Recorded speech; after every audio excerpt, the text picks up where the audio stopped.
अस्सलाम वालेकुम, welcome back to my channel. आज मैं आपके लिए बहुत ही आसान मज़ेदार सी एक रेसिपी लेकर आई हूँ। और अगर इनकेस कभी भी आपका दूध ख़राब हो जाता है, फट जाता है, तो उससे आप ये डिश बना सकते हैं और आप इसको अपनी मर्ज़ी से कोई सा भी नाम दे सकते हैं।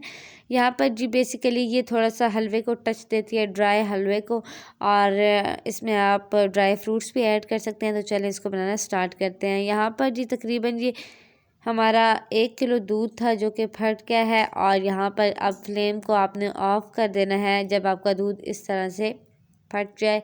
तो अमूमन हम लोग कहते हैं कि दूध जी ख़राब हो गया है और अब ये किसी काम का नहीं है, इसको वेस्ट कर दें।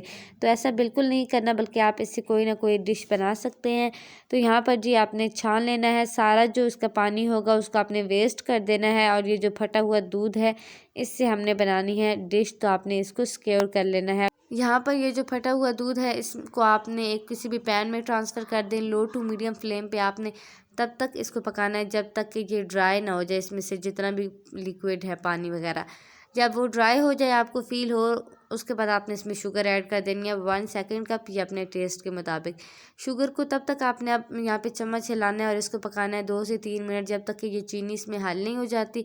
फिर आप किसी भी बाउल में इसको निकाल लें और पैन में आपने अब डाल लेना है यहाँ पर आटा 1 टेबलस्पून। आपने यहाँ पर मैदा नहीं लेना, आटा सिंपल लेना है। यहाँ पर आपने 1 टेबलस्पून ऑयल या घी भी आप इसमें अब ऐड करेंगे। और फिर आपने इसको यहाँ पे जी तकरीबन 1 मिनट और आपने इसको भून लेना है, जब तक कि इसका कलर जो है ना वो ब्राउन हो जाए।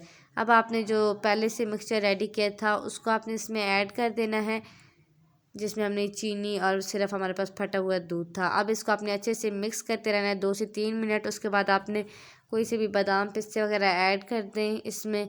और फिर आप इसको तकरीबन 2 मिनट और इसमें स्पून हिलाएं। यहाँ पर आप जी फिर मतलब 1 टेबलस्पून घी यहाँ पर आप ऐड कर दें। मैंने देसी घी ऐड करके अच्छे से इसको जो है ना मिक्स कर लिया है। और बस अब हमारा ये डन हो चुका है ऑलमोस्ट। आप इसको थोड़ा सा और ब्राउन कलर देना चाहते हैं तो दे लें। यहाँ पर थोड़ा सा ये जो हमने आटा ऐड किया था वो भी पक गया है अच्छे से, और उसका मकसद यही था कि इसका कलर थोड़ा सा ब्राउन आ जाए। तो मज़ेदार सी जो हमारे पास ड्राई सा हलवा है वो रेडी है। बहुत ही टेस्टी है और ऐसा फ़ील ही नहीं होता कि आपने इसको फटी हुई दूध से बनाया है। इसको लाजमी आपने ट्राई करना है और फीडबैक मुझसे शेयर करना है। मिलती हूँ आपसे किसी और आसान मज़ेदार सी रेसिपी के साथ। अपना बहुत ज़्यादा ख्याल रखिएगा, दुआ में याद रखिएगा। खुश रहें, खुश रखें। अल्लाह हाफ़िज़ फ्रेंड्स।